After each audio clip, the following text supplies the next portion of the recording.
नमस्कार, मैं डॉक्टर रजनीश कुमार आप सभी का एक बार फिर से हार्दिक स्वागत करता हूं। हिंदी साहित्य का इतिहास सीरीज के अंतर्गत हम आचार्य रामचंद्र शुक्ल के इतिहास ग्रंथ का अध्ययन कर रहे हैं और इस सीरीज के अंतर्गत हम आधुनिक काल में द्विवेदी युग का अध्ययन कर रहे हैं। प्रिय विद्यार्थियों, आज के वीडियो लेक्चर में हम चर्चा करेंगे द्विवेदी युग में लिखे गए कथा साहित्य के ऊपर।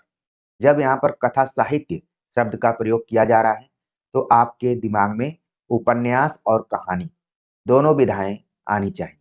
कई बार इंटरव्यू इत्यादि में पूछ लिया जाता है कि कथा साहित्य के अंतर्गत कौन कौन सी विधाएं शामिल की जाती हैं, तो आपके दिमाग में आना चाहिए कि उपन्यास और कहानी दोनों को हम कथा साहित्य मानते हैं।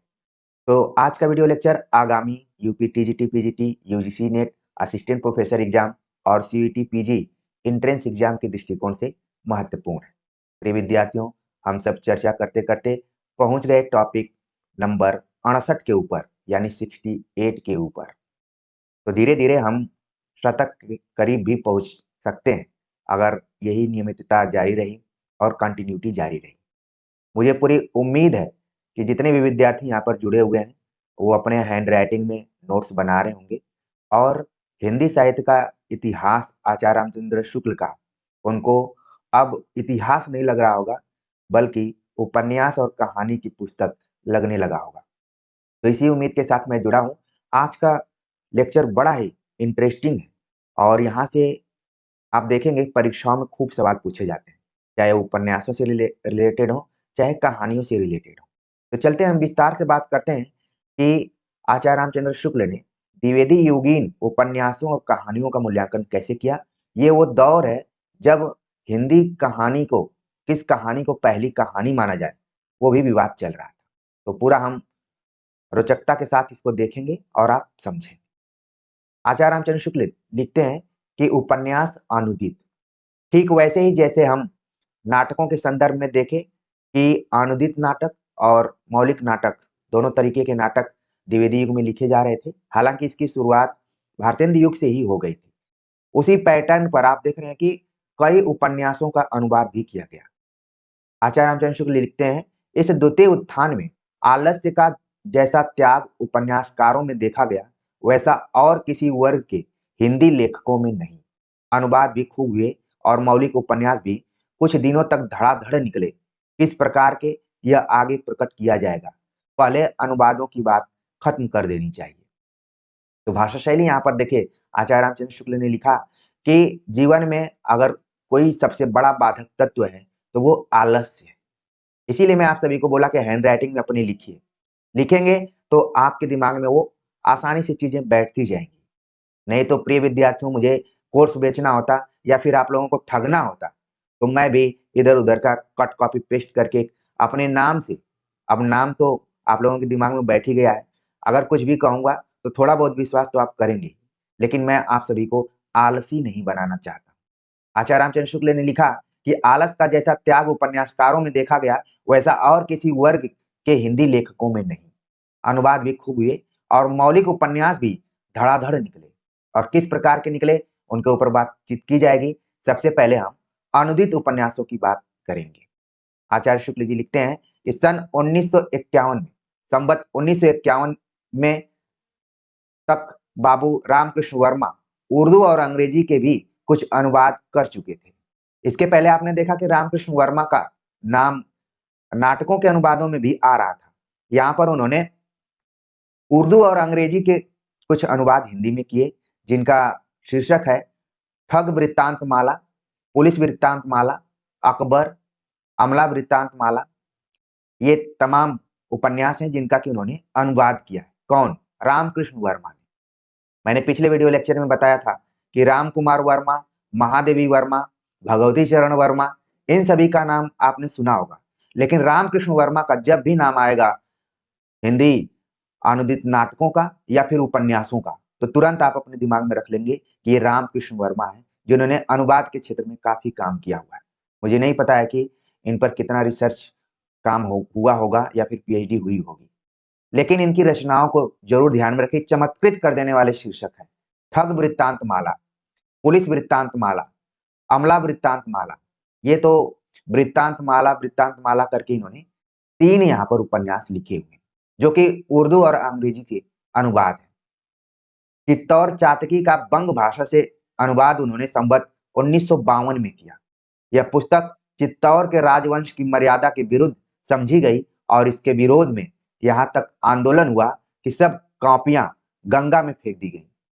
एक चीज आप देखेंगे कि जब अंग्रेजों का शासन था तो प्रेमचंद समेत कई साहित्यकारों की रचनाओं को जला दिया गया, लेकिन ऐसा लग रहा है कि द्विवेदी युग के समय में जलाने का प्रचलन नहीं था, बल्कि पानी इत्यादि में फेंकने का प्रचलन था।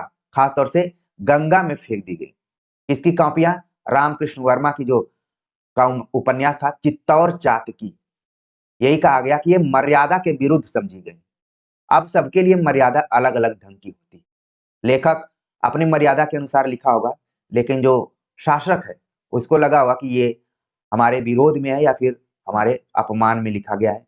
मर्यादा के विरुद्ध समझी गई और उसके खिलाफ आंदोलन हुआ और सभी कापियां गंगा में फेंक दी गई। फिर बाबू कार्तिक प्रसाद खत्री ने ईला और प्रमीला का अनुवाद किया।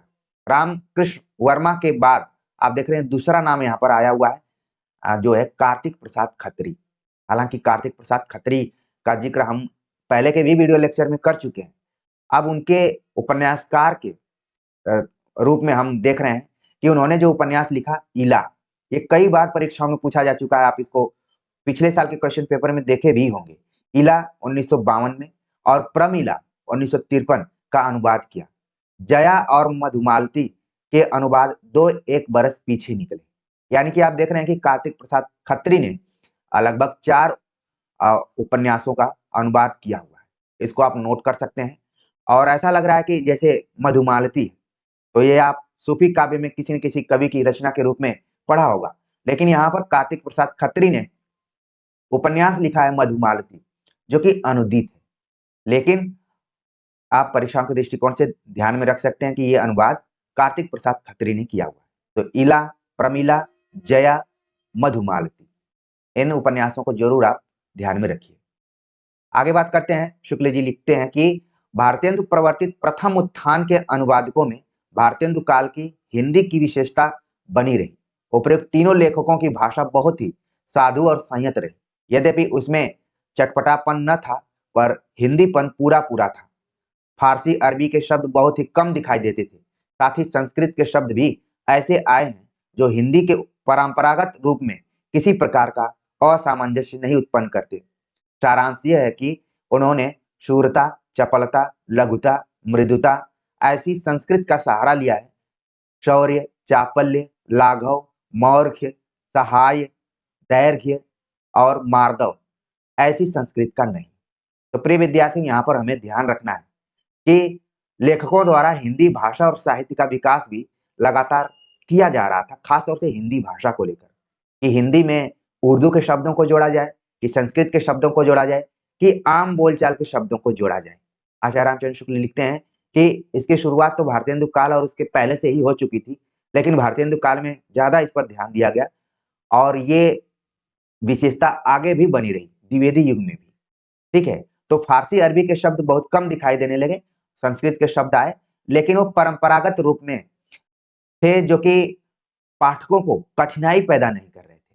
यहाँ पर उदाहरण दिया गया, इसको आप देख लीजिए, ऐसा लगेगा कि आप तद्भव तत्सम पढ़ रहे हैं। ठीक है ना, इस चीज को आप थोड़ा सा यहाँ पर देखेंगे तो लगेगा कि तद्भव तत्सम आपका तैयार हो रहा है। तो कहीं कहीं हमें भाषा के दृष्टिकोण से भी देखना है। आगे बात करते हैं। द्वितीय उत्थान के आरंभ में हमें बाबू गोपाल राम गहमर बंग भाषा के गारहस्थ उपन्यास के अनुवाद में तत्पर मिलते हैं।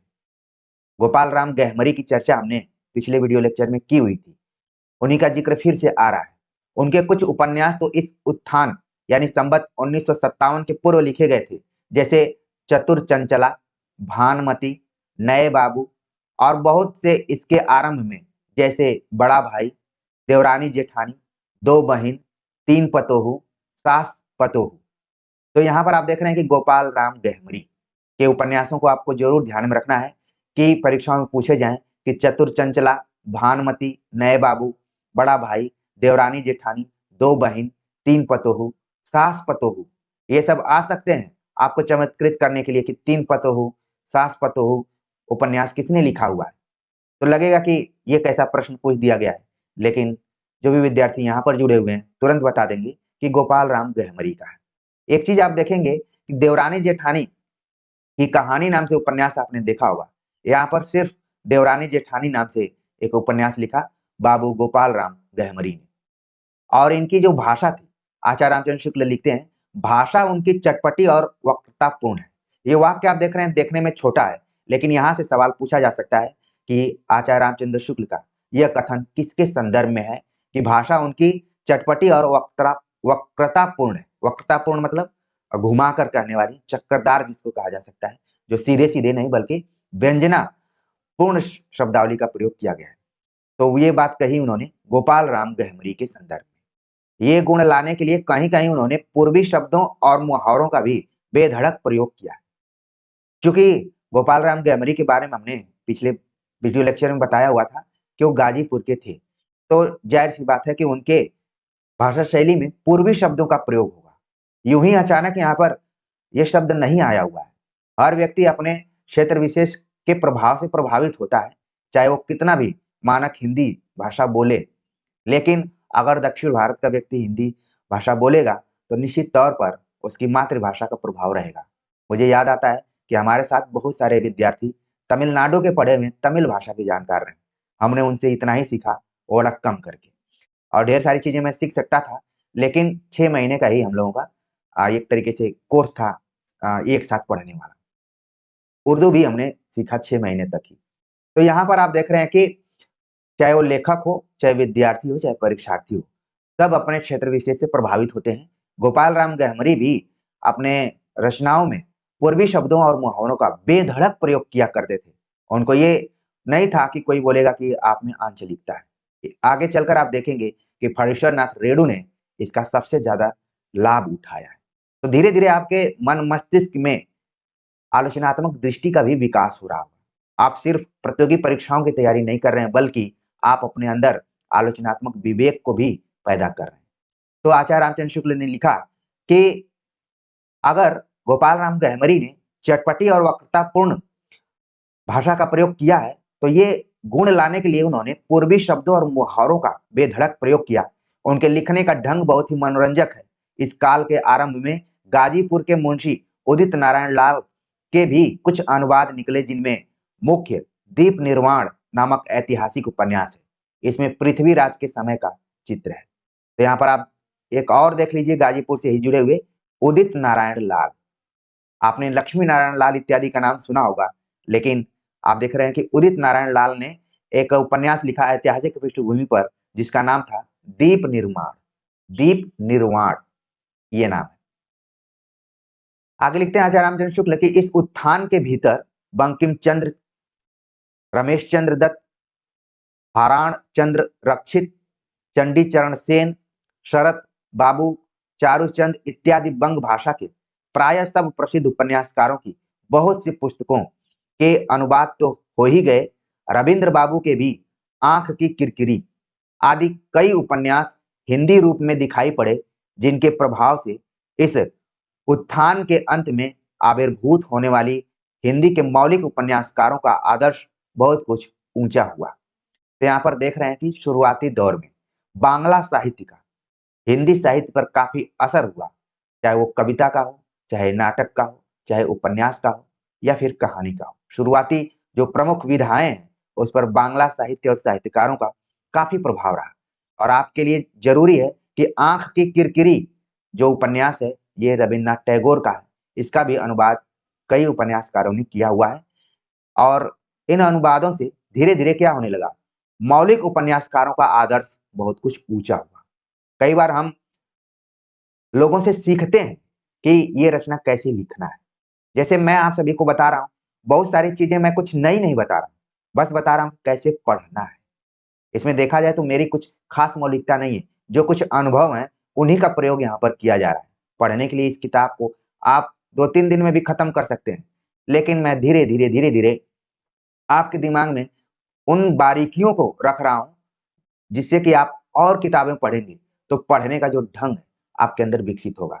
उसी तरीके से अनुदित नाटकों को करने के बाद नाटककारों को लगा कि ऐसा तो मैं भी लिख सकता हूँ, तो मौलिक उपन्यास लिखना शुरू कर दिए।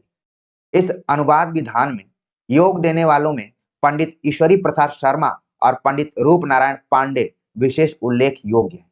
बंग भाषा के अतिरिक्त उर्दू, मराठी और गुजराती के भी कुछ उपन्यासों के अनुवाद हिंदी में हुए, पर बांग्ला की अपेक्षा बहुत कम हुए।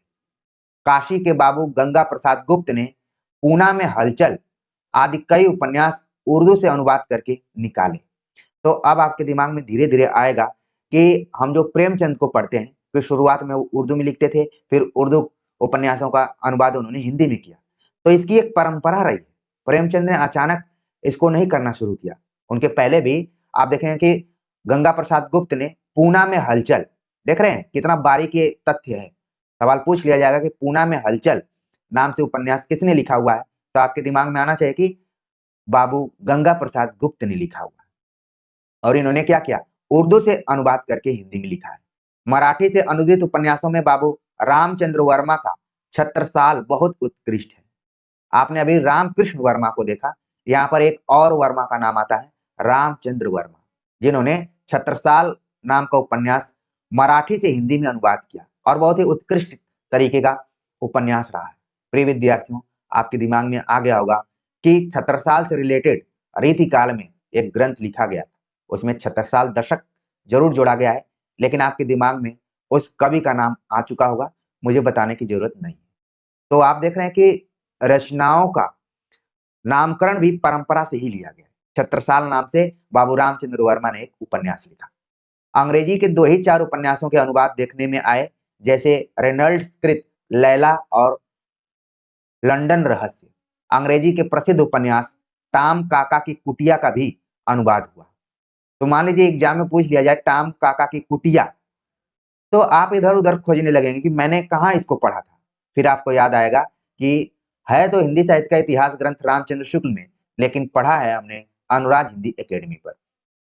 तो धीरे-धीरे आप देख रहे हैं कि संस्कृत, बांग्ला, उर्दू और अन्य भाषाओं से अनुवाद होते रहे लगातार, अंग्रेजी से भी होते रहे। तो यहाँ पर उन महत्वपूर्ण तथ्यों को आप जरूर ध्यान में रख लिए होंगे। और आचार्य रामचंद्र शुक्ल भी लिखते हैं कि अनुवादों की चर्चा यहीं समाप्त कर अब हम मौलिक उपन्यासों को लेते हैं, जो कि आपके लिए बड़े ही इंपॉर्टेंट तथ्य के रूप में है। तो मौलिक उपन्यासों की बात करें तो लिखा है कि पहले मौलिक उपन्यास लेखक जिनके उपन्यासों की सर्वसाधारण में धूम हुई, काशी के बाबू देवकी नंदन खत्री थे। इसके पहले आपने कार्तिक प्रसाद खत्री का नाम सुना, लेकिन अपने दिमाग में रखिए कि देवकी नंदन खत्री का नाम मौलिक उपन्यासकारों में सबसे पहले लिया जाता है और सर्वसाधारण में धूम हुई थी, यानी कि जो आम जनता है उसमें भी इनके उपन्यासों की धूम मची। और जब कोई भी व्यक्ति आम जनता में लोकप्रिय होता है, तो उसे लोकप्रियता का प्रमाण देना भी नहीं पड़ता है। उसी में से एक थे काशी के बाबू देवकी नंदन खत्री। ध्यान में रखना है कि देवकी नंदन खत्री का संबंध कहाँ से है। देखने में ये लग रहा है कि ये काशी के नहीं होंगे, लेकिन इनका संबंध काशी यानी कि वाराणसी से। द्वितीय उत्थान के पहले ही नरेंद्र मोहिनी, कुसुम कुमारी, वीरेंद्र वीर आदि कई उपन्यास लिख चुके थे। उक्त काल के आरंभ में तो चंद्रकांता और चंद्रकांता संतति नामक इनके अय्यारी के उपन्यासों की चर्चा चारों ओर इतनी फैली कि जो लोग हिंदी की किताबें नहीं पढ़ते थे, वे भी इन नामों से परिचित हो गए। यहाँ पर यह कह देना आवश्यक है कि इन उपन्यासों का लक्ष्य केवल घटना वैचित्र रहा। ये यहाँ पर ध्यान में रखना है कि देवकीनंदन खत्री के उपन्यासों का जो उद्देश्य था वो क्या था? घटना वैचित्र, घटनाओं में विविधता लाना। आप पढ़ते जाएंगे, आपको लगेगा कि आगे कौन सी घटना होने वाली है और पता चला कि उपन्यास भी खत्म हो गया। तो ये खासियत थी देवकीनंदन खत्री की। और जब इस तरीके के रहस्यात्मक उपन्यास लिखे जाएंगे, तो जाहिर सी बात है कि पाठकों में एक होगा। ठीक वैसे ही कि बाहुबली में आप फिल्म देखे होंगे, तो अंत में कटप्पा ने बाहुबली को क्यों मारा, इसको लेकर वर्षों तक चर्चा होती रही और उसके पार्ट 2 का लोग इंतजार करते रहे। इसी तरीके से पुष्पा एक फिल्म आई हुई है, उसमें भी कुछ इसी तरीके से है कि घटनापूर्ण वैचित्र है। अब मैं आप सभी को किस तरीके का उदाहरण दूं? पहले इसी तरीके के उपन्यास लिखते थे उपन्यासकार कि लोग उसमें अपनी रुचि को दिखाएं। ठीक है, तो बाहुबली और पुष्पा फिल्मों के माध्यम से जरूर इन उपन्यासों को आप अपने दिमाग में रख सकते हैं कि इसी तरीके से लिखे जाते रहेंगे। घटना वैचित्र रहा, रस संचार, भाव विभूति या चरित्र चित्रण नहीं। यानी कि केवल घटना वैचित्र इन उपन्यासों के केंद्र में था। रस की बात करें या फिर भाव की बात करें या चरित्र की बात करें तो इसका इसमें क्या था, अभाव था। तो प्रिय विद्यार्थियों, आपके एग्जाम में आ सकता है कि देवकीनंदन खत्री के उपन्यास किस प्रकार के। ऑप्शन में हो जाएगा घटना वैचित्र, रस संचार, भाव विभूति या फिर चरित्र चित्रण। तो जो विद्यार्थी गंभीरता से देखे होंगे वो तुरंत घटना वैचित्र का ऑप्शन लगाएंगे, बाकी सब इधर उधर देखेंगे कि कहीं इसका उत्तर क्या हो सकता है। प्रश्न तो देखिए यहीं से बनना है। कुछ विद्यार्थी कमेंट करते हैं कि आचार्य रामचंद्र शुक्ल ने बड़ा कम तथ्य दिया हुआ है, लेकिन ये चीज नहीं भूलना चाहिए। आचार्य रामचंद्र शुक्ल के सीरीज में ही हमने बताया था कि कम पढ़िए लेकिन महत्वपूर्ण पढ़िए। तो सब चीज आप पढ़ लिए और सवाल बना दिया गया शुक्ल जी के किताब से, तो आपकी पढ़ाई धरी की धरी रह जाएगी। इसीलिए तो मैं इस सीरीज को शुरू किया हूं कि आप कम पढ़िए, महत्वपूर्ण चीजों को पढ़िए। तो चीजें आपके समझ में आ रही होंगी, बार बार मुझे प्रेशराइज करने की जरूरत नहीं है।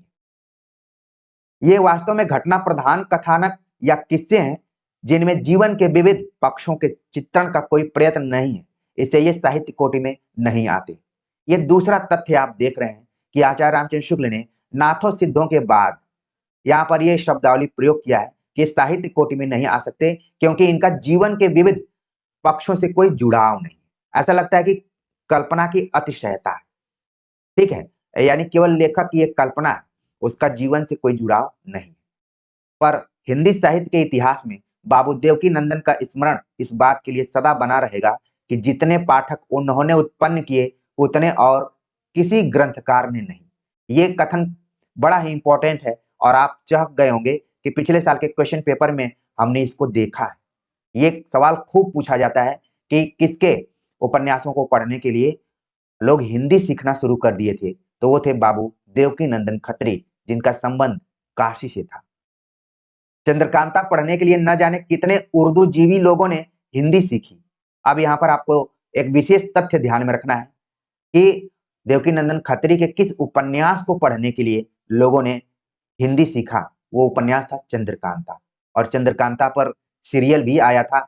उस जमाने में हम लोग छोटा हुआ करते थे, लेकिन जस्ट हमसे पहले के जो सीनियर थे वो लोग जरूर देखे होंगे और काफी पॉपुलर था, ठीक है। और उसके भी निर्देशक में कोई गुलेरी नाम के व्यक्ति थे, मुझे अभी पूरा याद नहीं आ रहा है। अगर आपको याद आए तो जरूर आप होमवर्क के रूप में इसको वो कर सकते हैं, ठीक है, कमेंट कर सकते हैं। तो चंद्रकांता पढ़ने के लिए न जाने कितने उर्दूजीवी लोगों ने हिंदी सीखी।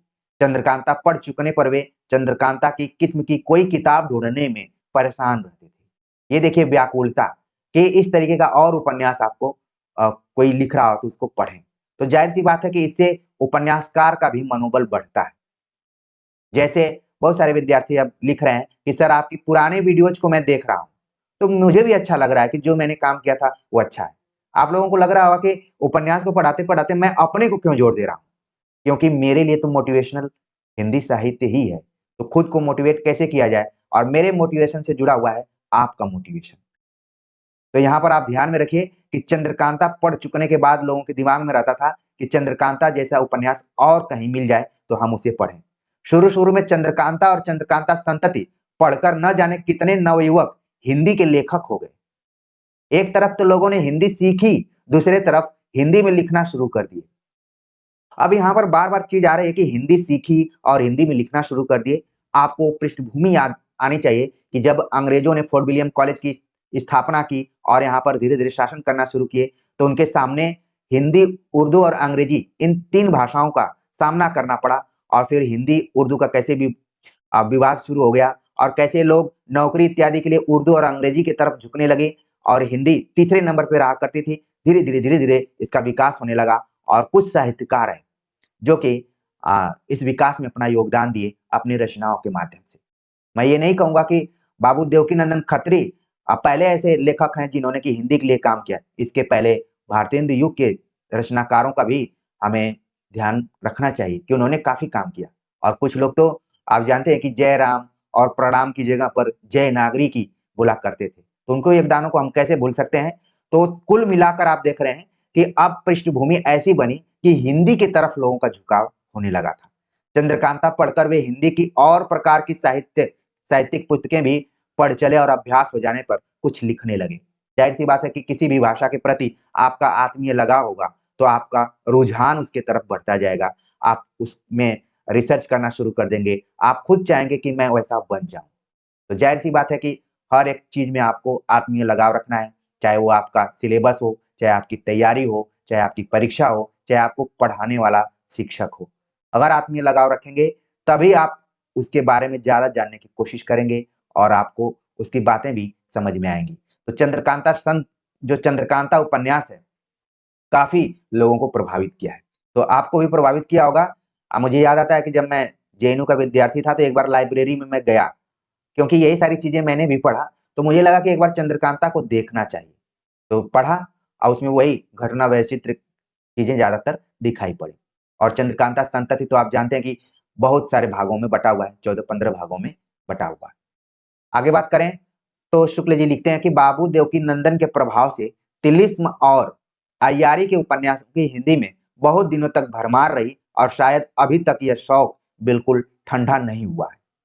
और जब आचार्य रामचंद्र शुक्ल लिख रहे हैं हिंदी साहित्य इतिहास को, तो ये सारी घटनाएँ उनसे 10, 15, 20 साल पहले की ही हुई हैं। यानी कि देखा जाए तो आचार्य रामचंद्र शुक्ल का जन्म हो चुका था और ये सारे उपन्यास लिखे जा रहे थे। उस समय शुक्ल जी आप देखेंगे कि 1884 के आसपास में थे, तो इनका जन्म हुआ और आप देखेंगे कि ये सब उपन्यास जिस समय में लिखे जा रहे हैं, ठीक है ना? ये वो दौर है जब आचार्य रामचंद्र शुक्ल 10-12 साल के रहे होंगे।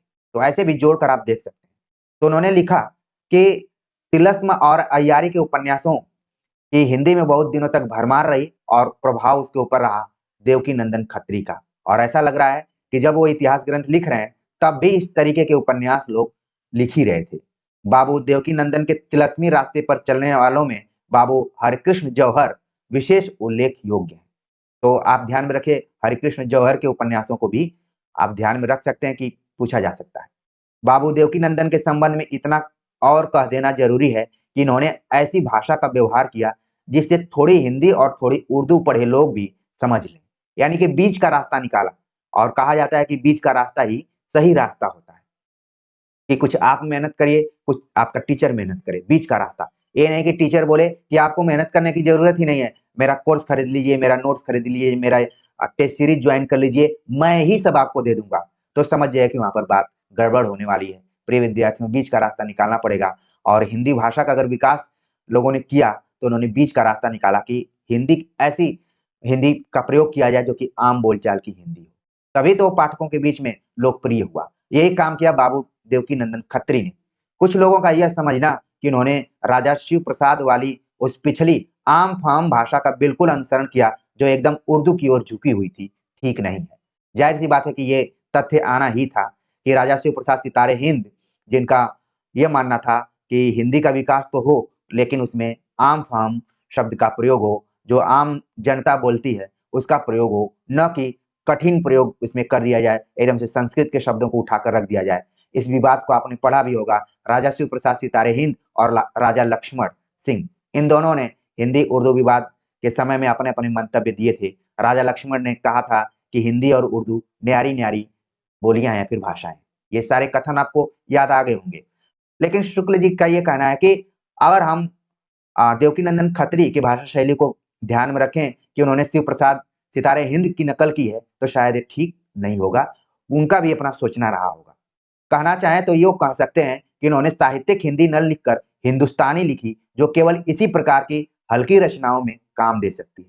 यानी हिंदुस्तानी हिंदुस्तानी का मतलब हिंदी-उर्दू मिश्रित भाषा शैली का प्रयोग उन्होंने किया है। और इसी समय आपको ये ना भूलना चाहिए कि प्रेमचंद का भी जन्म हो चुका था और वो चोरी-चोरी अपने घर में इन रचनाओं को पढ़ रहे थे। उनके अंदर भी ये विकास हो रहा था कि मैं भी इसको अ, पढ़ सकता हूँ। ठीक है? 1880 में उनका जन्म हो चुका था प्रेमचंद का। तो समझ जाइए कि लगभग वो कितने साल के रहे होंगे? 15-20 साल के हो चुके रहे होंगे। ठीक है? तो कहीं न कहीं प्रेमचंद की जो भाषा शैली को हम देखते हैं, वो हिंदुस्तानी। इस वीडियो लेक्चर के माध्यम से आप देख रहे हैं कि 2 बड़े साहित्यकार चाहे रामचंद्र शुक्ल हों, चाहे प्रेमचंद हों, इन रचना कर्मों के समानांतर उनका भी जीवन धीरे-धीरे विकसित हो रहा था। इस चीज़ को जोड़ लीजिए, ये आपको बड़े-बड़े विश्वविद्यालयों के प्रोफ़ेसर भी नहीं बता पाएँगे, जो अपने को केंद्रीय विश्वविद्यालयों के प्रोफ़ेसर मानते हैं। वो भी इस चीज़ को कोरिलेट नहीं कर पाएँगे, क्योंकि वो भी अब केवल मंचों पर भाषण देना शुरू कर चुके हैं। मूल टेक्स्ट को पढ़ना उन्होंने छोड़ दिया है। तो आपको समझ में आ रहा होगा, आप आम शिक्षक से नहीं पढ़ रहे हैं, इस चीज़ को आपको ध्यान में रखना चाहिए। हाँ, प्रचार-प्रसार मेरा कम हो पाता है, इसका मुझे थोड़ा-सा है, लेकिन आप लोग जुड़े हुए हैं तो निश्चित तौर पर आपका दिमाग जैसे बढ़ेगा, चीज़ें फिक्स हो जाएँगी आपके दिमाग में, तो आपको लगेगा कि नहीं, हम तो बहुत अच्छी जगह जुड़े हुए हैं। ठीक है? तो आप देखेंगे जो प्रेमचंद की हिंदुस्तानी भाषा शैली है, वो कहीं न कहीं यहीं से लिया उन्होंने। आपने प्रेमचंद के जीवन के बारे में थोड़ा बहुत पढ़ा होगा, तो उन्होंने बताया कि मैं कैसे-कैसे उर्दू के उपन्यासों को पढ़ता था और चंद्रकांता इत्यादि भी उन्होंने पढ़ा था। तो इस तरीके से आप जोड़कर भी अध्ययन कर सकते हैं। तो आपने देखा कि बाबू देवकीनंदन खत्री ने भाषाविद होने के कारण नहीं, बल्कि उपन्यासों के आधार पर हिंदी के पाठकों को बढ़ाया और साथ में कई हिंदी लेखकों को पैदा भी किया। इस चीज़ को आपको ध्यान में रखना है। आगे शुक्ल जी लिखते हैं कि उपन्यासों का ढेर लगा देने वाले दूसरे मौलिक उपन्यासकार पंडित किशोरीलाल गोस्वामी, जिनका जन्म संवत 1922 और निधन संवत 1989 में हुआ है, जिनकी रचनाएं साहित्य कोटि में आती हैं। देवकीनंदन खत्री के रचनाओं को उन्होंने कहा कि साहित्य की कोटि के अंतर्गत नहीं रखी जा सकती, क्योंकि ये ज्यादातर कल्पना और घटना प्रधान है। लेकिन उन्होंने किशोरीलाल गोस्वामी का नाम लिया और कहा कि इनकी रचनाएं साहित्य कोटि में आ सकती हैं। इनके उपन्यासों में समाज के कुछ सजीव चित्र, वासनाओं के अरूप रंग, चित्ताकर्षक वर्णन और थोड़ा बहुत चरित्र चित्रण भी अवश्य पाया जाता है। जाहिर सी बात है कि जहां पर समाज के सजीव चित्र मिलेंगे, वो साहित्य समाज के ज्यादा निकट होगा और उसको हम साहित्य के दर्पण के तौर पर देखेंगे। तो यहाँ पर आप देख रहे हैं, बल्कि समाज के दर्पण के रूप में देखेंगे। तो पंडित किशोरीलाल गोस्वामी का जब भी नाम लिया जा रहा है, तो आपको जरूर ध्यान में रखना पड़ेगा कि यहाँ से हर साल परीक्षाओं में सवाल पूछे जाते हैं। अभी जब मैं आप सभी से चर्चा कर रहा हूँ, तो यूजीसी नेट में भी किशोरीलाल गोस्वामी से सवाल पूछा गया था। ठीक है? तो शुक्ल जी लिखते हैं कि गोस्वामी गोस्वामी संस्कृत के अच्छे जानकार, साहित्य के मर्मज्ञ तथा हिंदी के पुराने कवि और लेखक थे। संवत 1955 में उन्होंने उपन्यास मासिक पत्र निकाला और द्वितीय उत्थान काल के भीतर 65 छोटे बड़े उपन्यास लिखकर प्रकाशित किए। ये दोनों तथ्य बहुत ही महत्वपूर्ण है। मुझे याद आता है कि आईएमपी-पीएससी या फिर यूपी टीजीटी पीजीटी में एक प्रश्न आया था कि किशोरीलाल गोस्वामी का इसमें पत्र कौन सा है? तो उपन्यास नाम से इन्होंने पत्र निकाला, जो कि मासिक पत्र था, हर महीने निकलता था और केवल इतना उपन्यास से प्रभावित रहे कि अपने पत्र का नाम ही इन्होंने उपन्यास रख दिया। ये बहुत बड़ी बात है। ध्यान में रखना है कि उपन्यास पत्र के संपादक कौन थे? किशोरीलाल गोस्वामी थे और इन्होंने धीरे-धीरे आलस को त्याग करते हुए लगभग 65 उपन्यास लिख दिए। छोटे-बड़े 65 उपन्यास। ये भी सवाल पूछा जाता है कि आचार्य रामचंद्र शुक्ल ने किशोरीलाल गोस्वामी के कितने उपन्यासों की चर्चा की हुई है? तो उसकी संख्या है 65। अतः साहित्य की दृष्टि से उन्हें हिंदी का पहला उपन्यासकार कहना चाहिए। ये देखिए यहाँ पर टर्निंग मोड़ आ रहा है कि हम हिंदी के पहले उपन्यासकार के तौर पर लाला श्रीनिवास दास को देखते हैं। लेकिन आचार्य रामचंद्र शुक्ल ने उस पर आरोप लगाया था कि अंग्रेजी ढंग का नॉवेल। लेकिन यहाँ पर आप देख रहे हैं कि शुक्ल जी का कहना है कि साहित्य की दृष्टि से देखा जाए तो हिंदी का पहला उपन्यासकार किशोरीलाल गोस्वामी को माना जाना चाहिए। ये देखिए टर्निंग पॉइंट है। अगर खाली वाक्यों का ये अंतर हो सकता है, सवाल पूछा जाए कि साहित्य की दृष्टि से आचार्य रामचंद्र शुक्ल ने हिंदी का पहला उपन्यासकार किसे माना है और विकल्प में लाला श्रीनिवास दास और किशोरीलाल गोस्वामी दोनों रहेंगे, तो ढेर सारे विद्यार्थी कंफ्यूज हो जाएंगे और बहुत तो इस पे क्लेम भी करना शुरू कर देंगे कि ये क्वेश्चन ही गलत पूछा गया था। लेकिन आप देख रहे हैं कि थोड़ी-सी बारीक अंतर की वजह से प्रश्न का आंसर अलग हो जाएगा। ठीक है ना? तो ये बारीकियाँ आप ज़रूर देखिए। शुक्ल जी लिखते हैं कि इन द्वितीय उत्थान काल के भीतर उपन्यासकार इन्हीं को कर सकते हैं। और लोगों ने भी मौलिक उपन्यास लिखे, पर वे वास्तव में उपन्यासकार न थे और चीजें लिखते-लिखते वे उपन्यास की ओर भी जा पड़े थे। पर गोस्वामी जी वहीं घर करके बैठ गए थे। एक क्षेत्र उन्होंने अपने लिए चुन लिया और उसी में रह गए। यह दूसरी बात है, उनके बहुत से उपन्यासों का प्रभाव नवयुवकों पर बुरा पड़ सकता है। उनमें उच्च वासनाएं व्यक्त करने वाली दृश्यों की अपेक्षा निम्न कोटि की वासनाएं प्रकाशित करने वाले दृश्य अधिक भी हैं और चटकीले भी हैं। इस बात की शिकायत चपला के संबंध में अधिक हुई है। चपला उपन्यास जो है, जिसमें आचार्य रामचंद्र शुक्ल बता रहे हैं कि वासनाओं से रिलेटेड विषय वस्तु को बनाया गया है। तो चपला उपन्यास जरूर ध्यान में रखिए कि किसका है, वो है पंडित किशोरीलाल गोस्वामी का। आगे लिखते हैं कि एक और बात जरा खटकती है, वह है उनका भाषा के साथ मजाक। कुछ दिन पीछे उन्हें उर्दू लिखने का शौक हुआ, उर्दू भी ऐसी वैसी नहीं, उर्दू ए मुअल्ला, एकदम से परिनिष्ठित उर्दू। इस शौक के कुछ आगे पीछे उन्होंने राजा शिव प्रसाद का जीवन चरित्र लिखा, जो सरस्वती के आरंभ में 3 अंकों में, भाग 1, 2, 3 अंकों में निकला। उर्दू जबान और शेर सखून के बेढंगी नकल से जो असल में कभी-कभी अलग हो जाती है, उनके बहुत से उपन्यासों का साहित्यिक गौरव घट गया है। गलत या गलत मानी में लाए हुए शब्द भाषा को शिष्टता के दर्जे से गिरा देते हैं। खैरियत यह हुई कि अपने सब उपन्यासों को आपने मंगनी का लिबास नहीं पहनाया। मल्लिका देवी या बंग सरोजिनी में संस्कृत प्राय समास बहुला भाषा काम में लाई गई है। इन दोनों प्रकार के लिखावटों को देखकर कोई विदेशी चकपका कर पूछ सकता है कि क्या दोनों हिंदी है? हम यह भी कर सकते हैं, वह भी कर सकते हैं। इस हौसले ने जैसे बहुत से लेखकों को किसी एक विषय पर पूर्ण अधिकार के साथ जमने न दिया, वैसे ही कुछ लोगों की भाषा को बहुत कुछ डवाडोल रखा, कोई एक टेढ़ा सीधा रास्ता पकड़ने न दिया। तो यहाँ पर थोड़ी बहुत आलोचना आचार्य रामचंद्र शुक्ल ने की हुई है पंडित किशोरीलाल गोस्वामी की। लेकिन चपला के साथ आप ध्यान में रखिए कि उन्होंने शिव प्रसाद सितारे हिंद का जीवन चरित्र भी लिखा है सरस्वती पत्रिका के अंदर। यानी किशोरीलाल गोस्वामी का वो दौर है जब सरस्वती पत्रिका का प्रकाशन भी होने लगा था, आपको दिमाग में आ गया होगा। मल्लिका देवी या बंग सरोजनी, आपने बंग महिला का नाम जरूर सुना होगा, लेकिन यहाँ पर मल्लिका देवी, आप किशोरीलाल गोस्वामी के रचनाओं में देखेंगे तो उनके 2-2 शीर्षक आपको दिखाई पड़ेंगे, ठीक है। तो यहाँ पर मल्लिका देवी या बंग सरोजनी नाम से उन्होंने एक उपन्यास लिखा। इसके बाद हम और देख लेते हैं। गोस्वामी जी के ऐतिहासिक उपन्यासों से भिन्न-भिन्न समयों की सामाजिक और राजनीतिक अवस्था का अध्ययन और संस्कृत के स्वरूप का अनुसंधान नहीं सूचित होता। कहीं-कहीं तो काल दोष तुरंत ध्यान में आ जाते हैं। जैसे वहाँ जहाँ अकबर के सामने हुक्के या पेचवान रखे जाने की बात कही गई है। पंडित किशोरीलाल गोस्वामी के कुछ उपन्यासों के नाम ये हैं और इन्हीं उपन्यासों को आपको ध्यान में रखना है। तारा, चपला, तरुण तपस्विनी, रजिया बेगम, लीलावती, राजकुमारी, लौंगलता, हमारे तरफ लौंगलता एक मिठाई के रूप में भी होती है, आप लोगों की तरफ भी होगी। हृदय हारिणी, हीराबाई, लखनऊ की कब्र। आप भूल नहीं सकते हैं कि यूजीसी नेट में एक बार ये क्वेश्चन आ चुका है कि लखनऊ की कब्र किसकी रचना है? तो किशोरीलाल गोस्वामी की। तो देखिए, कम पढ़िए, महत्वपूर्ण चीजों को पढ़िए।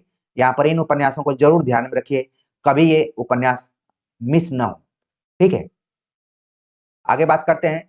शुक्ल जी लिखते हैं कि प्रसिद्ध कवि और गद्य लेखक पंडित अयोध्या सिंह उपाध्याय ने भी 2 उपन्यास ठेठ हिंदी में लिखे, ठेठ हिंदी का ठाठ और अधखिला फूल। ये दोनों उपन्यास भी कई बार परीक्षाओं में पूछे जा चुके हैं और खास तौर से ऐसा लगता है कि ठेठ हिंदी का ठाठ कोई भाषा विज्ञान से रिलेटेड रचना होगी, लेकिन यहाँ पर आप ध्यान में रखिए कि ये उपन्यास है। और अधखिला फूल तो आप तुरंत ध्यान में रखेंगे, चूंकि अयोध्या सिंह उपाध्याय हरिऔध को हम कवि के तौर पर ज्यादा जानते हैं प्रिय प्रवास की वजह से, तो इसका मतलब कई बार लगता है कि उन्होंने ये कविता संग्रह लिखा होगा, लेकिन क्या है, ये उपन्यास है।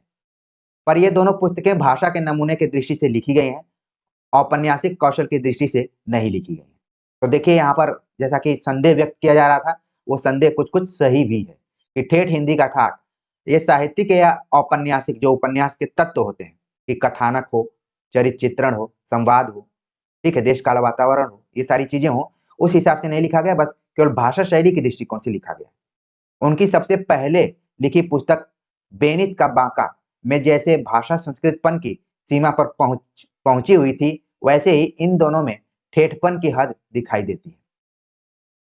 आपने एक चीज देखा होगा, प्रिय प्रवास से रिलेटेड एक सवाल पूछा जाता है कि किस रचना में संस्कृत वृत्त वर्णों का प्रयोग किया गया है, तो वो रचना है प्रिय प्रवास। आप देखेंगे अयोध्या सिंह उपाध्याय हरिऔध का संस्कृत पर भी पकड़ थी उनकी, और साथ में उन्होंने संस्कृत के अलावा उन्होंने सोचा कि क्यों ना थोड़ा ठेठपन को दिखलाया जाए, ठीक है, लोकल शब्दावली या क्षेत्रीय भाषा शैली का प्रयोग किया जाए। तो उसी प्रयोग में ये दोनों उपन्यास लिखे गए, ठेठ हिंदी का ठाठ और अधखिला फूल, ठीक। इन तीनों पुस्तकों को सामने रखने पर पहला ख्याल यही पैदा होता है कि उपाध्याय जी क्लिष्ट संस्कृत प्राय भाषा भी लिख सकते हैं और सरल ठेठ हिंदी भी। यहाँ पर आपको ध्यान में रखना है, ये कथन के तौर पर आ भी सकता है कि किसका कथन है, आचार्य रामचंद्र शुक्ल का है। अधिकतर इसी भाषा वैचित्र पर ख्याल जमाकर रह जाता है। उपाध्याय जी के साथ पंडित लज्जा राम मेहता का भी स्मरण आता है, जो अखबार नवीसी के बीच बीच में पुरानी हिंदू मर्यादा, हिंदू धर्म और हिंदू पारिवारिक व्यवस्था की सुंदरता और समीचीनता दिखाने के लिए बड़े छोटे उपन्यास भी लिखा करते थे। तो पंडित लज्जा राम मेहता का नाम आप जरूर अपने ध्यान में रखिए कि लज्जा राम मेहता ने खास तौर से अखबार नवीसी शब्द का प्रयोग किया गया है कि वो ऐसा करते थे, लगता था किसी अखबार इत्यादि के लिए कोई रचना कर्म कर रहे हो, लेकिन इस बीच में इन्होंने पुरानी हिंदू मर्यादा, हिंदू धर्म और हिंदू पारिवारिक व्यवस्था की सुंदरता और समीचीनता दिखाने के लिए छोटे बड़े उपन्यास लिखे। उनके उपन्यासों में मुख्य ये हैं: धूर्त रसिक लाल, हिंदू गृहस्थ, आदर्श पति, बिगड़े का सुधार और आदर्श हिंदू। ये सभी उपन्यास आप देखेंगे कि पिछले क्वेश्चन पेपर में आए हुए हैं, ठीक है। चाहे वो आदर्श हिंदू की बात हो, हिंदू गृहस्थ की बात हो, आदर्श पति की बात हो। आदर्श पति की आप तो जरूर ही पढ़ना चाहिए कि इसमें क्या उन्होंने लिखा होगा। ज्यादातर सवाल पूछा जाता है धूर्त रसिक लाल के बारे में, ठीक है। तो सभी उपन्यास इनके महत्वपूर्ण हैं, आप ध्यान में रखिए। पंडित लज्जा राम मेहता, लज्जा राम शर्मा नाम से भी एक साहित्यकार है, लेकिन आपको ध्यान में रखना है लज्जा राम मेहता को। शुक्ल जी लिखते हैं, ये दोनों महाशय वास्तव में उपन्यासकार नहीं है। यानी कि उपाध्याय सिंह हरिऔध, अयोध्या सिंह उपाध्याय हरिऔध और लज्जा राम मेहता, दोनों को उन्होंने कह दिया कि ये वास्तव में उपन्यासकार नहीं है। उपाध्याय जी कवि हैं और मेहता जी पुराने अखबार नवीस हैं। उपन्यासकारों की श्रेणी में इन दोनों को नहीं रखते हैं। ये कथन भी इंपॉर्टेंट है। आगे बात करें तो काव्य कोटि में आने वाले भाव प्रधान उपन्यास, जिनमें भाव या मनोविकारों की प्रगल्भ और वेगवती व्यंजना का लक्ष्य प्रधान हो, चरित्र चित्रण या घटना वैचित्र का लक्ष्य नहीं। हिंदी में न देख, बंग भाषा में काफी देख। बाबू ब्रज नंदन सहाय बीए ने 2 उपन्यास इस ढंग के प्रस्तुत किए, सौंदर्योपासक और राधा कांत। आपने बाबू ब्रजनंदन सहाय के उपन्यासों को परीक्षाओं में जरूर देखा होगा कि सौंदर्योपासक उपन्यास किसने लिखा है, बाबू ब्रजनंदन सहाय, और राधा कांत नाम से भी उपन्यास लिखा है। तो ये दोनों उपन्यास एक तरीके से आप देख रहे हैं कि अलग पैटर्न पर लिखने का प्रयास किया गया है, ठीक है ना। पहले जो कवि होने की वजह से उसमें भाव प्रधानता थी, भाव और मनोविकारों की वेगवती व्यंजना उसमें दिखाई पड़ रही थी। चरित्र चित्रण या घटना प्रधान का लक्ष्य इसमें नहीं था।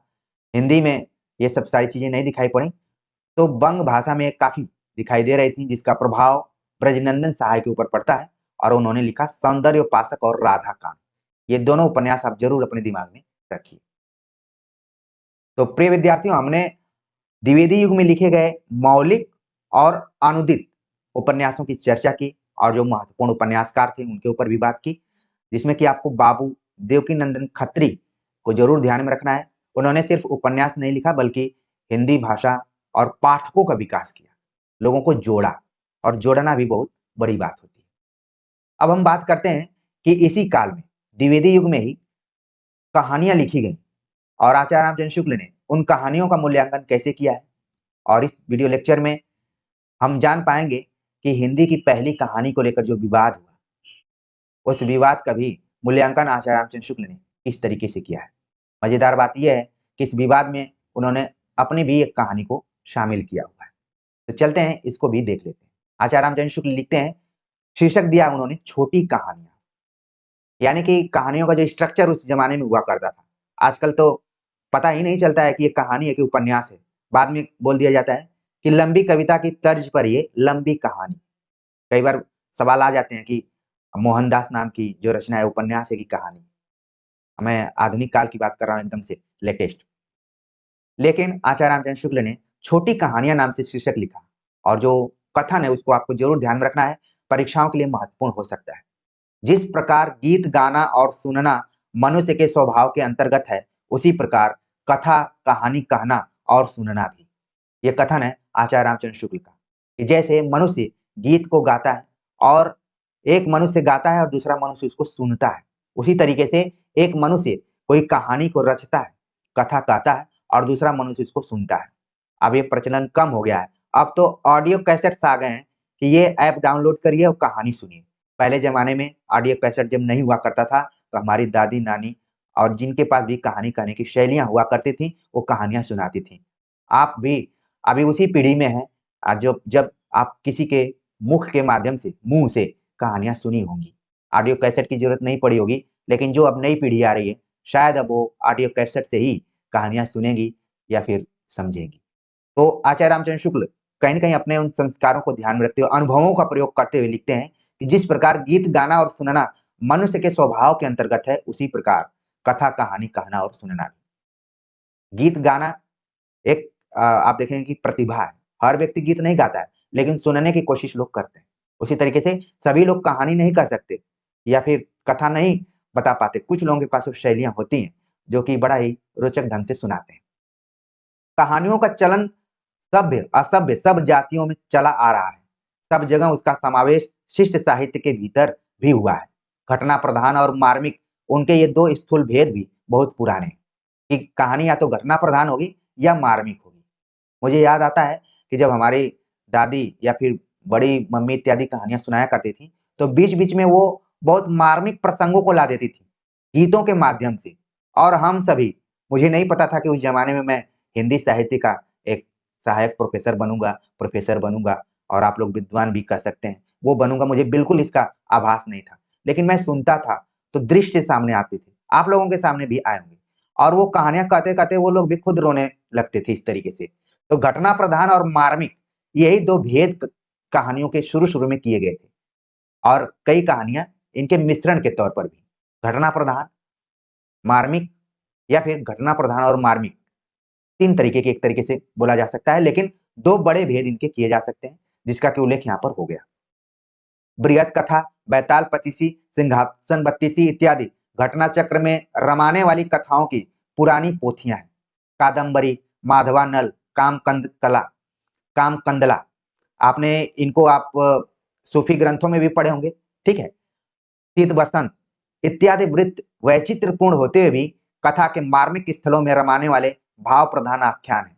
इन दोनों कोटि की कहानियों में एक बड़ा भारी भेद तो यह दिखाई देगा कि प्रथम में इतिहास वृत्त का प्रवाह मात्र अपेक्षित होता है, पर दूसरी कोटि की कहानियों में भिन्न-भिन्न स्त्रियों का चित्रण या प्रत्यक्षीकरण भी पाया जाता है।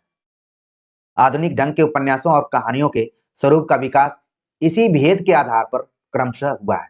इस स्वरूप के विकास के लिए कुछ बातें नाटकों की ली गई हैं, जैसे कथोपकथन, घटनाओं का विन्यास वैचित्र्य, बाह्य और आभ्यंतर परिस्थिति का चित्रण तथा उसके अनुरूप भाव व्यंजना। तो यहाँ पर आपने पढ़ा होगा कि नाटक के तत्व, उपन्यास के तत्व, कहानी के तत्व, तो उन तत्वों की कुछ बात की गई है, जिसमें आपने कथोपकथन, ठीक है, घटना की प्रधानता और चरित्र चित्रण, इसके बाद भाव व्यंजना। ये कुछ यहाँ पर तत्व हैं जिनको आप ज़रूर ध्यान में रखिए। इतिहास वृत्त का प्रवाह तो उसका मूल रूप था ही, वह तो बना ही रहेगा।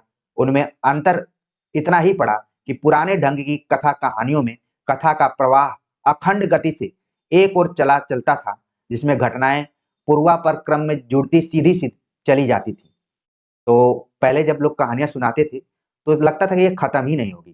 कहानी सुनते-सुनते हम लोग सो जाया करते थे और कई बार ना कहानी सुलाने के लिए ही सुनाई जाती थी कि ये सो जाए।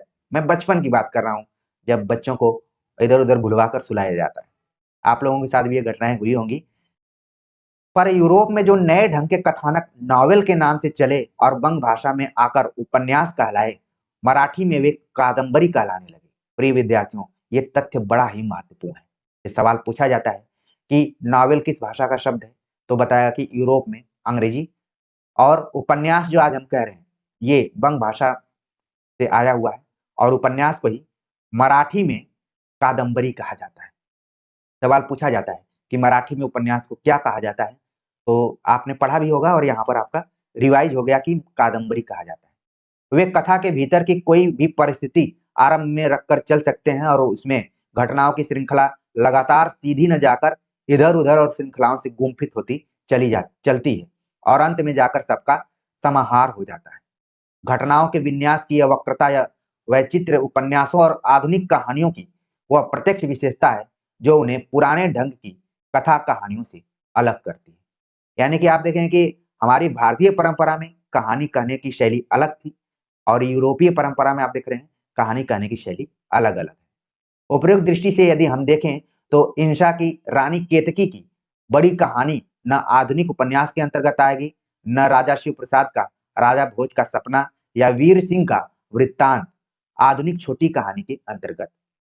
तो यहाँ पर आचार्य रामचंद्र शुक्ल ने उस तथ्य के बारे में संकेतित किया है कि जो 1803 ईस्वी के आसपास में इंशा अल्लाह खां ने रानी केतकी की कहानी लिखा, क्या वो कहानी है या फिर क्या है?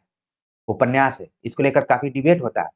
तो यहाँ पर शुक्ल जी ने लिख दिया कि बड़ी कहानी न आधुनिक उपन्यास के अंतर्गत आएगी, न राजा शिव प्रसाद का जो राजा भोज का सपना है, वीर सिंह का ये छोटी कहानी का, बीच में का आएगा वो। आगे लिखते हैं कि अंग्रेजी की मासिक पत्रिकाओं में जैसी छोटी-छोटी आख्यायिकाएँ या कहानियाँ निकला करती हैं, वैसी कहानियों की रचना गल्प के नाम से बंग भाषा में चल पड़ी थी। अब ये एक नया शब्द है गल्प, जो कहाँ से लिया गया है? बंग भाषा से लिया गया है और इसका प्रयोग ज़्यादातर आप देखेंगे कि हजारी प्रसाद द्विवेदी, बाण भट्ट की आत्मकथा नाम आपने सुना होगा। आप क्यों भूलेंगे कि हजारी प्रसाद द्विवेदी ने शांति निकेतन में भी अपना समय बिताया हुआ था और उनके साहित्य के ऊपर भी बांग्ला का भी थोड़ा बहुत प्रभाव था। तो वो गल्प की बात करते हैं और ये गल्प आगे चलकर किसमें बदल गया? गप में बदल गया है। अब हम लोग बोलते हैं कि वो गप्पेबाजी कर रहा है, यानी कि वो कोई न कोई कहानी स्टोरी देखा जाए तो हर व्यक्ति के अंदर उपन्यास तत्व, कहानी तत्व, नाटक तत्व मौजूद है। हर व्यक्ति के अंदर। आप देखेंगे कि यात्राओं में आप जाते हैं, अगर आपका ग्रुप है, तो उसमें 1-2 ज़रूर ऐसे होते हैं गप्पेबाज और बाद में आप यही कहते हैं कि यार यात्रा खत्म हुई, पता ही नहीं चला, समय का पता ही नहीं चला। प्रिय विद्यार्थियों, मैं भी आप सभी से गप ही कर रहा हूँ। हिंदी साहित्य का इतिहास ग्रंथ खत्म हो जाएगा, ये यात्रा पूरी हो जाएगी, लेकिन आपको पता ही नहीं चलेगा कि ये इतिहास ग्रंथ कब खत्म हो गया और हम लोगों ने क्या-क्या सीख लिया है। तो देखिए कहा गया कि अंग्रेजी की मासिक पत्रिकाओं में छोटी-छोटी आख्यायिकाएँ या कहानियाँ निकला करती थीं और वैसी कहानियों की रचना गल्प के नाम से बंग भाषा में चल पड़ी थी। ये कहानियाँ जीवन के बड़े मार्मिक और भाव-व्यंजक खंड चित्रों के रूप में होती थीं। द्वितीय उत्थान की सारी प्रवृत्तियों का आभास लेकर प्रकट होने वाली सरस्वती पत्रिका में इस प्रकार की छोटी कहानियों के दर्शन होने लगे। अब आप देख रहे हैं कि सरस्वती पत्रिका का प्रवेश कैसे हो रहा है। अब धीरे-धीरे उल्लेख होगा सरस्वती पत्रिका का और आचार्य रामचंद्र शुक्ल ने लिखा कि सरस्वती पत्रिका में मार्मिक और भाव-व्यंजक खंड चित्रों को रूप में लाने के लिए धीरे-धीरे इसकी पृष्ठभूमि बनने लगती है और इस तरह की कहानियाँ सरस्वती पत्रिका में छपने लगती हैं, क्योंकि सरस्वती पत्रिका इन सारी प्रवृत्तियों का आभास लेकर प्रकट होने वाली थी। इस प्रकार की छोटी-छोटी कहानियों का दर्शन उस पत्रिका में होने लगा। सरस्वती के प्रथम वर्ष यानी संवत 1957 में, ये ध्यान में रखिए, इस समय संवत में भी कुछ-कुछ सवाल पूछे जा रहे हैं, जिसकी तरफ मैं पहले भी संकेत कर रहा था, अब भी कर रहा हूँ। सरस्वती के प्रथम वर्ष यानी कि 1900 ईस्वी में पंडित किशोरीलाल गोस्वामी की इंदुमती नाम की कहानी छपी, जो मौलिक जान पड़ती है। अभी आपने किशोरीलाल गोस्वामी के 65 उपन्यासों की बात की। यहाँ पर आपने देखा कि हिंदी की पहली कहानी की जब चर्चा की जा रही है, तो इंदुमती नाम की कहानी सरस्वती पत्रिका में सन 1900 ईस्वी में प्रकाशित होती है। अगर इसको संवत में बोले तो 1957 में, जो कि मौलिक कहानी जान पड़ती है। आचार्य रामचंद्र शुक्ल लिखते हैं कि ये मौलिक कहानी कही जा सकती है।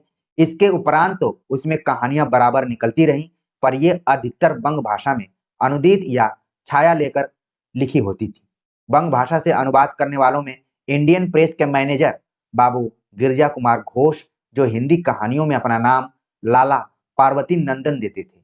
ये नया तथ्य है, आपको ये तथ्य अन्य जगहों पर नहीं मिलेगा। तो ध्यान में रखना कि लाला भगवान दीन का तो नाम हमने सुना है, लेकिन लाला पार्वती नंदन जो कि गिरजा कुमार घोष का उपनाम है, विशेष उल्लेख योग्य है। उसके उपरांत बंग महिला का स्थान है, जो मिर्जापुर निवासी प्रतिष्ठित बंगाली सज्जन बाबू राम प्रसन्न घोष की पुत्री और बाबू पूर्णचंद्र की धर्म पत्नी थी। ये देखिए टर्निंग मोड़।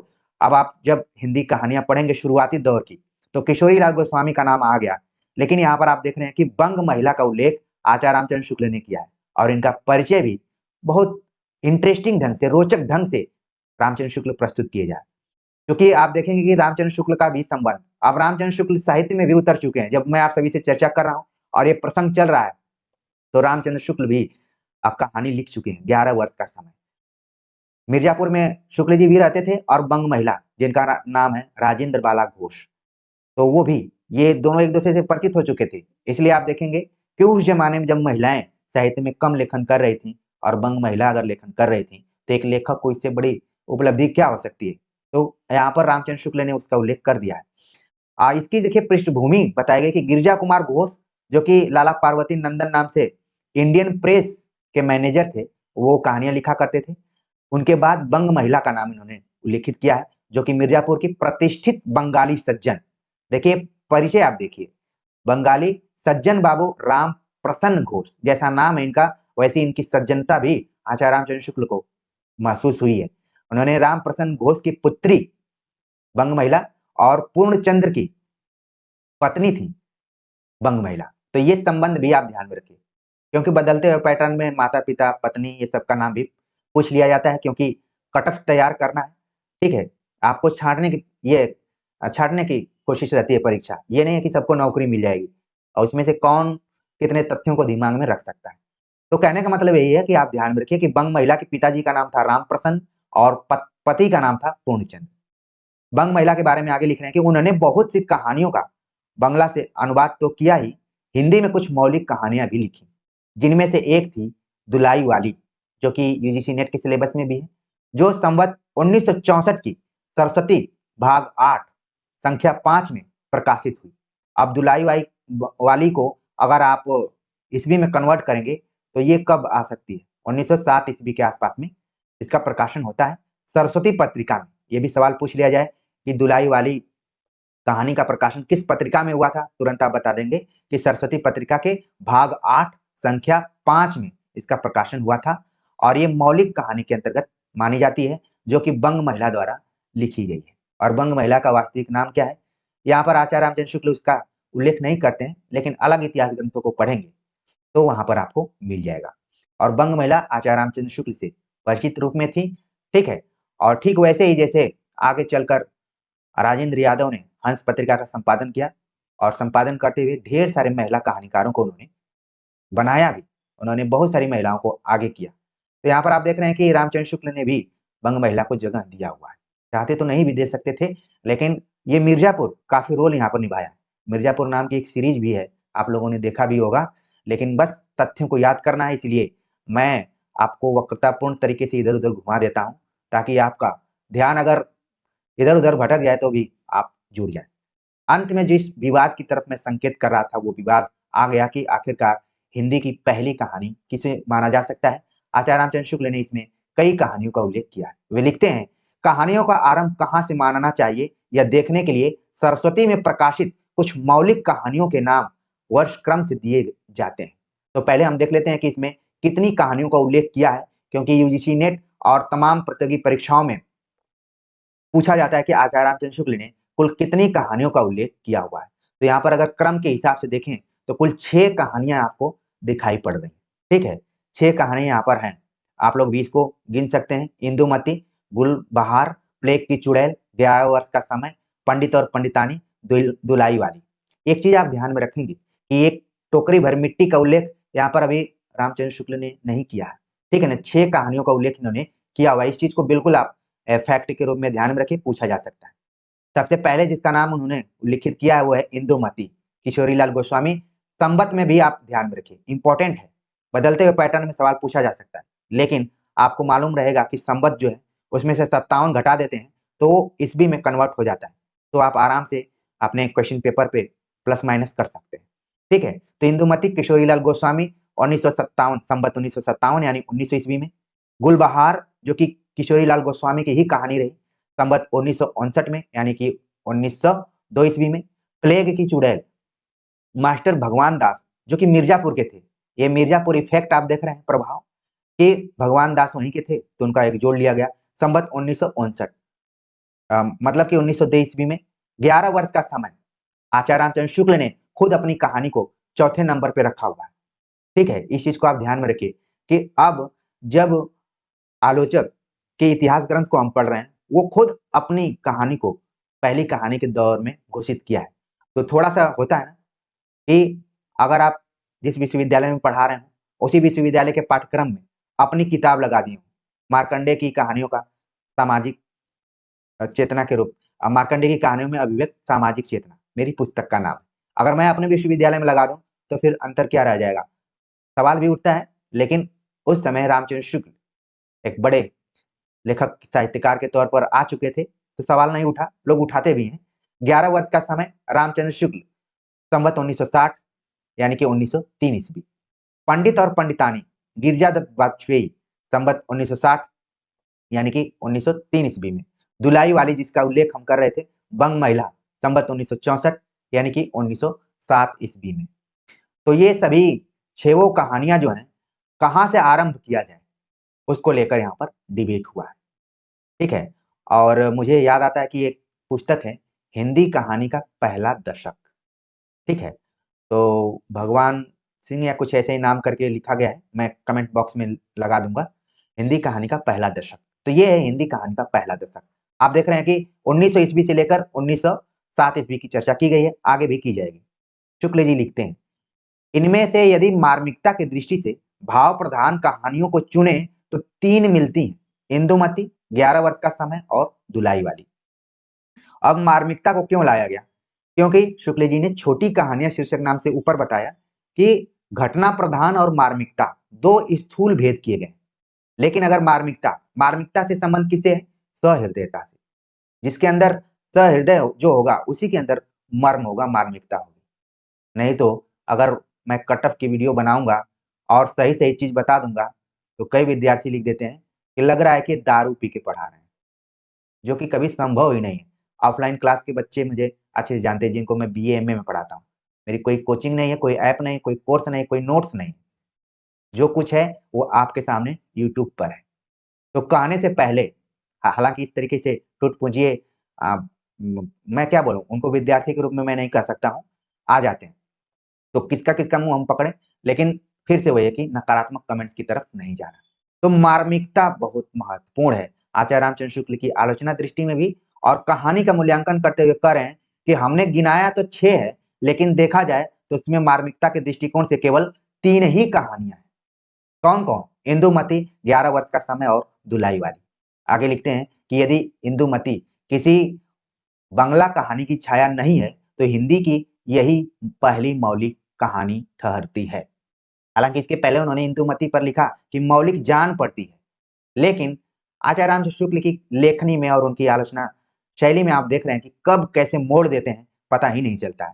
लिखते हैं कि मार्मिकता इंदुमती में तो है, लेकिन अगर मान लिया जाए कि उस पे बांग्ला की छाया नहीं पड़ी है, पुरानुवाद नहीं कर रहे हैं, छाया छाया को भी कई बार मान लिया जाता है कि ये ओरिजिनल नहीं है, तो छाया नहीं पड़ी है तो हिंदी की यही पहली मौलिक कहानी ठहरती है। इसके उपरांत 11 वर्ष का समय, फिर दुलाई वाली का नंबर आता है। भले बंग महिला से उनका अच्छा संबंध रहा होगा, लेकिन इस चीज से आपको पता चलना चाहिए कि व्यक्ति की जब अपनी बात आती है तो एक कदम अपने को आगे रख लेता है, कोई बहुत बड़ा व्यक्ति क्यों ना हो। यहाँ पर देखिए बंग महिला को उन्होंने पीछे किया है, इसलिए जो गर्लफ्रेंड बॉयफ्रेंड वाले परीक्षार्थी विद्यार्थी हैं, जो बीए एमए में हैं, भले अपना नोट्स बना के गर्लफ्रेंड को दें, लेकिन कोशिश करें आचार्य रामचंद्र शुक्ल से ये समझें कि मुझे एक कदम आगे ही रहना है। मैं ये नहीं कह रहा हूँ कि बंग महिला आचार्य रामचंद्र शुक्ल की गर्लफ्रेंड थी, ऐसा मैं नहीं कर रहा हूँ। लेकिन मैंने पढ़ा है कि बहुत अच्छा परिचय था उनका। वो अगर कहानियां ठीक से नहीं लिख पाती थी तो शुक्ल जी भी कुछ उसमें हेर फेर इधर उधर करते थे। ठीक है ना? तो ये चीज है, इसको आपको सीरियसली नहीं लेना है, बस एक ऐसे ही रोचक तथ्य के रूप में लेना है। तो कुल मिलाकर इंदुमती को तो उन्होंने कह दिया कि छाया के रूप में, लेकिन अपनी कहानी को वो कह रहे हैं कि एकदम से मौलिक है। और फिर दुलाई वाली का नंबर आ रहा है। तो ये 3 ऐसी कहानियां हैं जिनको कि उन्होंने मार्मिकता के दृष्टिकोण से देखा हुआ है। तो आचार्य रामचंद्र शुक्ल से आप आलोचनात्मक विवेक तो देख ही रहे हैं, जीवन विवेक भी आपको सीखना है कि जब बारी आए तो अपना कदम पहले चलाना है, बाद में किसी का नंबर आ सकता है। तो ये तथ्य आप जरूर ध्यान में रखिए। स्टोरी के रूप में कहानी हम पढ़ रहे हैं, लेकिन इन तथ्यों को कहानी के रूप में देखना है। आगे लिखते हैं, ऐसी कहानियों की ओर लोग बहुत आकर्षित हुए और वे इस काल के भीतर की प्रायः सब मासिक पत्रिकाओं के बीच बीच में निकलती रही। संबत 1968 में यानी कि 1911 में कल्पना और भावुकता के कोश बाबू जयशंकर प्रसाद की ग्राम की कहानी उनके मासिक पत्र इंदु में निकली। और ये कई बार सवाल पूछा जाता है कि ग्राम नाम की कहानी किसकी है, वो किस पत्रिका में प्रकाशित हुई थी, कब प्रकाशित हुई थी, ये ध्यान में रखना है। एक चीज और ध्यान में रखना है कि हमने जयशंकर प्रसाद के कई उपनामों को देखा, कलाधर जिसमें से एक प्रमुख उपनाम है, लेकिन आचार्य रामचंद्र शुक्ल ने उनको क्या कहा, कल्पना और भावुकता के कोश। बहुत बड़ी बात कही गई है। आप किसी भी वन लाइनर या बड़े बड़े महारथी प्रोफेसरों से भी नहीं ये सीखे होंगे, कोचिंग वाले यूट्यूब वालों को तो मैं छोड़ ही दे रहा हूँ। ठीक है, कल्पना और भावुकता के कोश के रूप में आचार्य रामचंद्र शुक्ल ने किसको प्रस्तुत किया है, वो है जयशंकर प्रसाद। जयशंकर प्रसाद कहानी भी लिख रहे थे, कविता भी लिख रहे थे, नाटक भी लिख रहे थे, उपन्यास भी लिख रहे थे। बहुआयामी व्यक्तित्व के धनी थे जयशंकर प्रसाद। आचार्य रामचंद्र शुक्ल भले ये व्यंग शैली में लिखा हो कि कल्पना और भावुकता के कोश बाबू जयशंकर प्रसाद की ग्राम की कहानी उनके मासिक पत्र इंदु में निकली। उसके उपरांत तो उन्होंने आकाशदीप, बिसाती, प्रतिध्वनि, स्वर्ग के खंडहर, चित्र मंदिर इत्यादि अनेक कहानियां लिखी जो तृतीय उत्थान के भीतर आती हैं। हास्य रस की कहानियां लिखने वाले जेपी श्रीवास्तव की पहली कहानी भी इंदु में संवत 1968 में ही निकली थी। इसी समय के आसपास आजकल के प्रसिद्ध कहानी लेखक पंडित विश्वंभर नाथ शर्मा कौशिक ने भी कहानी लिखना आरंभ किया। उनकी पहली कहानी रक्षाबंधन 1913 की सरस्वती में छपी। सूर्यपुरा के राजा राधिका रमण प्रसाद सिंह जी हिंदी के एक अत्यंत भावुक और भाषा की शक्तियों पर अद्भुत अधिकार रखने वाले पुराने लेखक हैं। उनकी एक अत्यंत भावुकतापूर्ण कहानी कानों में कंगना संवत 1970 में इंदु में निकली थी। और प्रिय विद्यार्थियों, जब मैं आपसे इसे चर्चा कर रहा हूं तो ये यूजीसी नेट के दिसंबर 2024 वाले एग्जाम में ये सवाल आ चुका है। तो कौन कहता है कि आचार्य रामचंद्र शुक्ल के इतिहास ग्रंथ से अब सवाल नहीं आ रहे हैं, हमारे नोट्स से आ रहे हैं, हमारे वीडियो लेक्चर से आ रहे हैं, ये बात बिल्कुल निराधार है। तो जो चीज यहाँ पर बताई जा रही है वो मानकर चलिए कि एक निश्चल, निस्वार्थी और गार्जियन द्वारा चीजें बताई जा रही हैं। इस चीज को आप पूरा गांठ बांध लीजिए। जब आप सफल होंगे तो खुद आप इधर उधर सोचेंगे कि इस व्यक्ति से हम मिलें, अपनी भावनाओं को अभिव्यक्त करें। अब मुझे याद आ रहा है कि अभी अपने कॉलेज में मैं एंट्री किया था कि एक बच्ची आई जो कि बीपीएससी टीजीटी पीजीटी दोनों में सेलेक्ट हुई। मुझे बिल्कुल नहीं पता था कि कोई अभी एंट्री में कर रहा हूँ और वो चरण स्पर्श करे। और बड़ा ही खुशी से उस बच्चे ने कहा कि सर मेरा दोनों में चयन हो गया। मुझे भी खुशी हुई कि कम से कम इस कहने लायक मैं हूँ। ये नहीं कि मैं हजारों रुपए आपसे ले लिया और पाठ्यक्रम पूरा नहीं किया, लंबी लंबी बातें किया और आपसे नजर झुकाकर मैं भाग रहा हूँ कि कहीं पैसे की न बात कर दे। तो समझिए, चीजों को समझिए। मैं यहाँ से सहृदय और मार्मिक रूप से बोल रहा हूँ। न जाने ऐसे लोगों को लोग कम जान पाते हैं, लेकिन आगे आने वाला समय हमारा होगा, ऐसा मैं समझता हूँ। तो प्रिय विद्यार्थियों, कानों में कंगना पूछा गया था, वहां पर ईस्वी नहीं पूछा गया था बल्कि संवत पूछा गया था। संवत 1970 में इंदु में कहानी छपी हुई थी। उसके पीछे आपने बिजली आदि कुछ और सुंदर कहानियां भी लिखी। बिजली कहानी भी आप ध्यान में रखिए। कानों में कंगना तो हमारे सिलेबस में रहती है, लेकिन बिजली नाम की कहानी नहीं रहती। लेकिन चकमा देने के लिए ये सवाल आ सकता है। पंडित ज्वालादत्त शर्मा ने संवत 1971 से कहानी लिखना आरंभ किया और उनकी पहली कहानी सन 1914 की सरस्वती में निकली। चतुर्सेन शास्त्री भी उसी वर्ष कहानी लिखने की ओर झुके। संस्कृत के प्रकांड विद्वान, प्रतिभाशाली विद्वान, हिंदी के अनन्य आराधक श्री चंद्रधर शर्मा गुलेरी की अद्वितीय कहानी उसने कहा था संवत 1972 अर्थात सन 1915 की सरस्वती में छपी थी। ये सभी तथ्य आपने उसने कहा था कहानी के संदर्भ में यूजीसी नेट के शॉर्ट नोट्स में भी देखा होगा और यहाँ पर भी आपका रिवीजन हुआ होगा कि हाँ, हमें इस भी तो पता था, लेकिन संवत हमें अब ध्यान में रखना है। सरस्वती पत्रिका में छपी थी, ये सारी चीजें जानते हैं। आगे जो इसकी विषय वस्तु है, यहाँ से प्राय कथन के तौर पर सवाल पूछे जाते हैं। इसके पक्के यथार्थवाद के बीच सुरुचि की चरम मर्यादा के भीतर भावुकता का चरम उत्कर्ष अत्यंत निपुणता के साथ संपुटित है। घटना इसकी ऐसी है जैसी बराबर हुआ करती है, पर उसमें भीतर से प्रेम का एक स्वर्गीय स्वरूप झांक रहा है। केवल झांक रहा है, निर्लज्जता के साथ पुकार या करा नहीं रहा। प्रेम में अगर निर्लज्जता होती है तो फिर दिक्कत हो जाती है। प्रेम में निर्लज्जता नहीं होनी चाहिए, कुछ मतलब थोड़ा सा उसमें पट होना चाहिए, पर्दा होना चाहिए। कहानी भर में कहीं प्रेम की निर्लज्जता, प्रगल्भता वेदना की विवृत्ति नहीं है। सुरुचि के सुकुमार से सुकुमार स्वरूप का पर कहीं आघात नहीं पहुंचता। इसकी घटनाएं ही बोल रही हैं, पात्रों के बोलने की अपेक्षा नहीं। तो जो उसने कहा था कहानी है, घटना प्रधान है और चरित्र प्रधान कहने की जरूरत ही नहीं है, क्योंकि घटनाएं ही सब कुछ बतला दे रही हैं। तो प्रिय विद्यार्थियों, ये तो काफी इंपॉर्टेंट फैक्ट है, किसी भी परीक्षा के दृष्टिकोण से महत्वपूर्ण है, चाहे तथ्यों की दृष्टि से देखें चाहे कथनों की दृष्टि से देखें।